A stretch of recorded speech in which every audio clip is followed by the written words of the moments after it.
भारतवर्ष में देख रहे हैं कि वक्फ कानून के खिलाफ सत्र मुहिम चल रही है। लोकसभा में भी हमारे वक्फ कानून के संशोधन के खिलाफ 232 खासदारों ने वोटिंग किया। राज्यसभा में भी 95 खासदारों ने वोटिंग किया। ये झगड़ा कुछ हिंदू मुसलमान का नहीं है। आपने देखा कि हमारे हिंदू भाई उलट लोकसभा में 232 की तादाद में उन्होंने हमको मदद की, तो राज्यसभा में 95 खासदारों ने हमारे को मदद की। क्योंकि वक्फ यानी अल्लाह की राह में, अल्लाह के वास्ते, अल्लाह के लिए दी हुई वक्फ।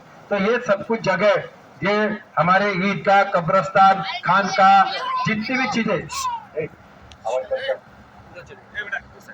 जितनी भी जगह ये अल्लाह की राह में जो दी जाती, जो वक्फ होती है, वो अल्लाह के वास्ते रहती है। अब उस अल्लाह की जमीनों पर, अल्लाह की मसाजिदों पे, अल्लाह के खानकाहों पे, अल्लाह के कब्रस्तानों पे अगर किसी की बुरी नजर हो, तो हमारा काम है कि इनको अल्लाह ने जो ताकत दी है, बोलने की ताकत दी है तो बोलने से रोको, ताकत दी है तो ताकत से रोको, वरना हम हमेशा बुराई को दिल में बुरा समझ के छोड़ देते। आपको इतना बता दूं कि ये वक्फ कायदा 1913 से लागू है हमारे इंडिया में। 1913 से ये वक्फ कायदा चालू है। 1923 में उसमें बदल हुआ, 1954 में उसमें बदल हुआ, 1995 में बदल हुआ और 1995 के बाद 2013 में बदल हुआ। इस तरह से ये कायदा बदलते गया, लेकिन वक्फ वक्फ रहा।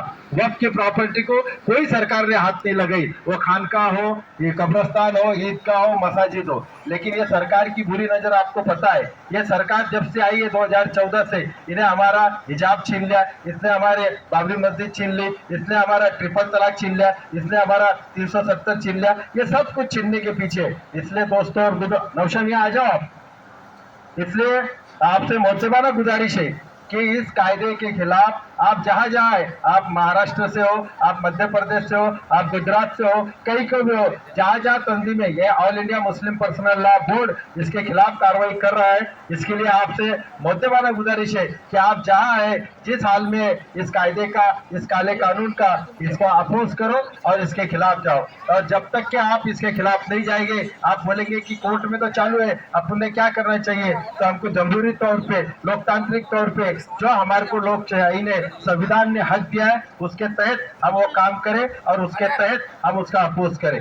वक्त तो बहुत है, इसमें बहुत बोलने जैसी बातें, लेकिन अल्हम्दुलिल्लाह इतना पैगाम आप तक पहुंचा रहे हम कि वक्फ कायदे के बारे में हम जहां जहां रहेंगे, जिधर जिधर रहेंगे, उसको हमको अपोज करना है और अल्लाह के वास्ते करना है। क्योंकि ये जो कायदा है, ये अल्लाह के जो वक्फ है उसके खिलाफ है। मैं ज्यादा वक्त न लेते हुए सिर्फ इतना ही कहूंगा कि हमारे मुफ्ती साहब भी थे, लेकिन इंशाल्लाह दुआ के बाद और आपसे गुफ्तगू करेंगे। मैं अपनी दो बात यहाँ पे कहते हुए अपने इसको विराम देता हूँ। शुक्रिया।